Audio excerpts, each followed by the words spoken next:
전 세계를 누비는 포뮬러1은 10개 팀, 20명의 선수가 경쟁하는 무대입니다.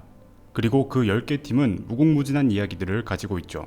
이번 시간에는 메르세데스 AMG F1 팀에 대한 이야기를 준비했습니다.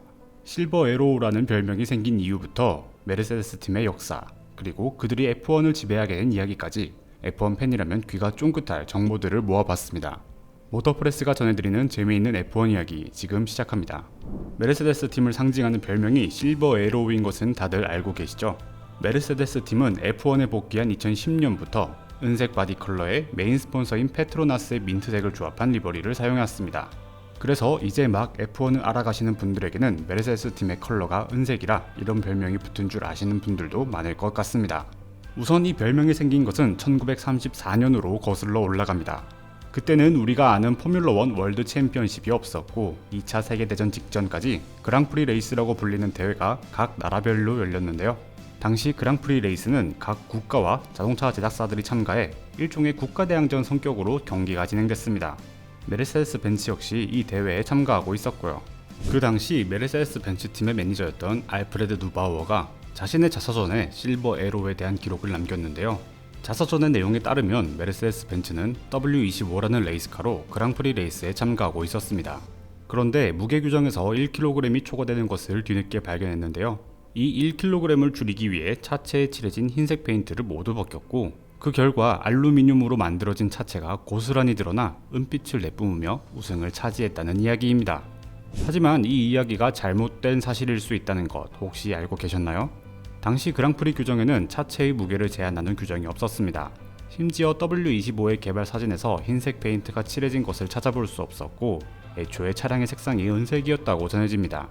이는 당시 엔지니어였던 오이겐 라이힐이 당시 하얀색 차량도 없었고 페인트를 벗겨낸 적도 없었다고 폭로하며 밝혀진 이야기인데요. 여기에 1932년 레이스카 SSKL부터 독일의 해설자가 실버 에로우라고 부른 기록이 있었다고 합니다. 그래서 알프레드 누바우어가 팀의 이미지와 자신의 성과를 거창하게 남겨 사람들에게 강한 인상을 남기고 싶었거나 혹은 과거의 다른 이야기를 착각해서 써낸 것이 아니냐는 추측이 생겼습니다. 둘 중 무엇이 진실이라고 명확히 밝혀진 것은 없지만 이런 이야기가 있다는 것 자체로 흥미롭지 않나요? 그런데 올해 메르세데스의 레이스카인 W14가 이 실버 에로우의 이야기를 계승했다는 점도 흥미롭습니다. 올해 레이스카는 검은색인데 무슨 소리냐고요? 페인트마저 칠하지 않는 극단적인 방법을 통해 무게를 감량했다고 메르세데스 F1 팀이 공식적으로 밝힌 사실입니다. 즉 검은색 페인트를 일부만 칠하고 나머지 부분은 도색조차 하지 않아 카본 무늬를 고스란히 노출시킨 것이죠. 무게를 줄이기 위해 페인트를 벗겨내고 알루미늄만 남겼다는 과거의 이야기와 비슷하지 않나요? 메르세데스 벤츠가 처음 F1에 참가했을 때가 언제인지 알고 계신가요? 무려 1954년입니다. 그 당시에는 다임러 벤츠 에이지라는 이름으로 F1에 발을 들였습니다. FIA가 F1 월드 챔피언십을 만든 것이 1950년이니 거의 초창기부터 함께했다고 봐도 되겠죠? 당시 벤츠팀은 후안 마누엘 판주오와 함께 1954년과 1955년 연속 우승이라는 기록을 세웠습니다. 하지만 메르세데스는 1955년을 끝으로 F1뿐만 아니라 모든 모터스포츠에서 철수했는데요. 그 이유는 바로 1955년 르망 24시 내구 레이스에서 발생한 사고 때문입니다. 당시 메르세데스의 선수 피에르 르벡이 사고에 휘말리며 레이스카가 뒤집힌 채 관중석으로 날아가 관객들을 덮쳐버렸습니다. 이 사고로 인해 선수를 포함한 83명이 목숨을 잃었고 120여 명이 중상을 입었습니다.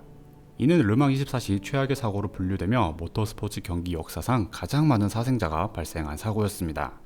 메르세데스는 이에 책임을 지며 모터스포츠의 워크스 팀으로 참가하지 않겠다고 선언했습니다. 그랬던 메르세데스 벤츠가 다시 모터스포츠에 관심을 보인 것은 1989년입니다. 월드 스포츠카 챔피언십의 그룹 C 카테고리에 참가하는 C8을 자우버와 함께 개발하면서 다시금 워크스 팀으로 모터스포츠에 발을 들였죠. 이때 자우버와 함께한 이유는 메르세데스가 자우버를 인수한 뒤 F1에 복귀하겠다는 야심찬 계획이 있었기 때문인데요.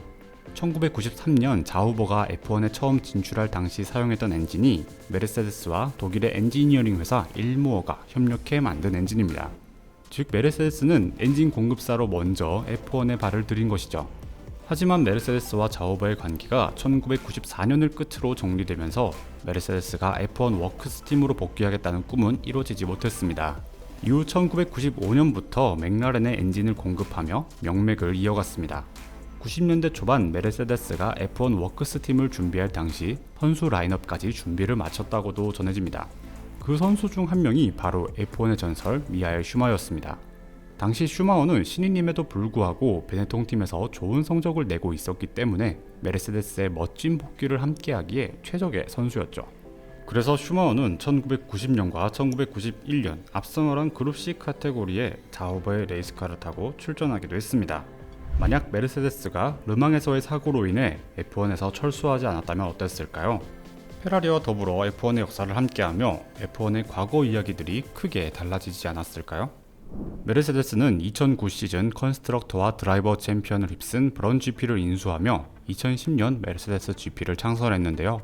기존 브런 GP의 감독이자 보스였던 로스 브런을 그대로 감독으로 기용했고 선수였던 젠슨 버튼과 루벤스 바리켈로는 각각 맥라렌, 윌리엄스로 떠났습니다.